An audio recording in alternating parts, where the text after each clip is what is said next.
शनिवार यानी 14 अप्रैल देर रात ईरान ने 300 से ज्यादा ड्रोन और मिसाइलें इजराइल के ऊपर दागी, जिसमें 100 से ज्यादा बैलिस्टिक और 30 क्रूज मिसाइलों के साथ खतरनाक किलर ड्रोन शामिल थे। इजराइल ने पहले ही हमले की तैयारी कर रखी थी और अधिकांश मिसाइलों और ड्रोन को इजराइल ने सीमा के बाहर ही मार गिराया। हमले को रोकने में इजराइल की मदद के लिए अमेरिका, ब्रिटेन के साथ ही जॉर्डन जैसे मुस्लिम देश भी सामने आए।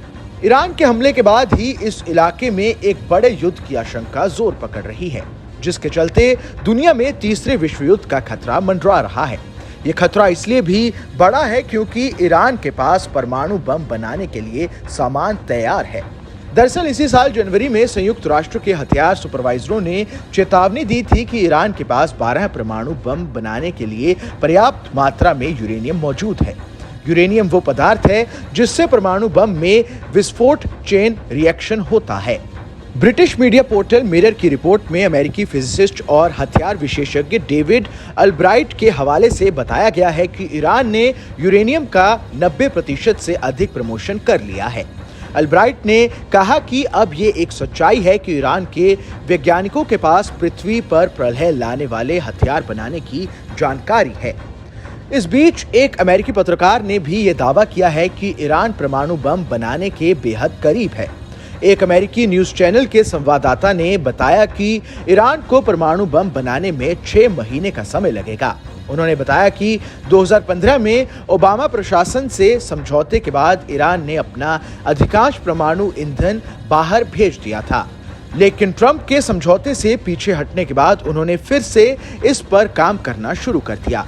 वहीं उन्होंने ये भी दावा किया है कि ईरान के पास पर्याप्त मात्रा में सामान मौजूद है, लेकिन इसे एक हथियार के रूप में ढालने में लगभग 6 महीने या फिर शायद 1 साल का समय लगेगा।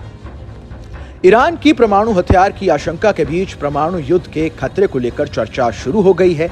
एक एक्सपर्ट ने चेतावनी दी है कि अगर परमाणु युद्ध शुरू होता है तो शुरुआती कुछ घंटों के भीतर ही करोड़ों लोग मारे जाएंगे।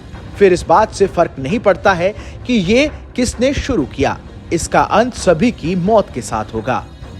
आपको बता दें कि ईरान इजराइल के बीच का ये सारा मसला तब शुरू हुआ जब 1 अप्रैल को इजराइल ने सीरिया के दमिश्क में ईरानी कमर्शियल दूतावास पर एयर स्ट्राइक कर दी थी, जिसमें 7 ईरानी सैन्य अधिकारी मारे गए थे। इस हमले के बाद से ईरान बौखला गया था। वैसे तो पहले भी कई बार इजराइल ने सीरिया में हिजबुल्लाह और ईरानी ठिकानों पर मिसाइल दागे हैं, लेकिन यह हमला ईरान की आंखों में खटक रहा है क्योंकि इजराइल ने उसकी कमर्शियल एम्बेसी पर हमला बोलकर सीधे तौर पर ईरान की संप्रभुता को चुनौती दे दी है और इस्लामिक रेवोल्यूशनरी गार्ड कॉर्प्स के वरिष्ठ अधिकारियों को भी मार डाला है। ऐसे में 14 अप्रैल को ईरान द्वारा इजराइल पर दागी गई मिसाइलें इजराइल के इसी हमले के जवाब में थीं। इस खबर में बस इतना ही।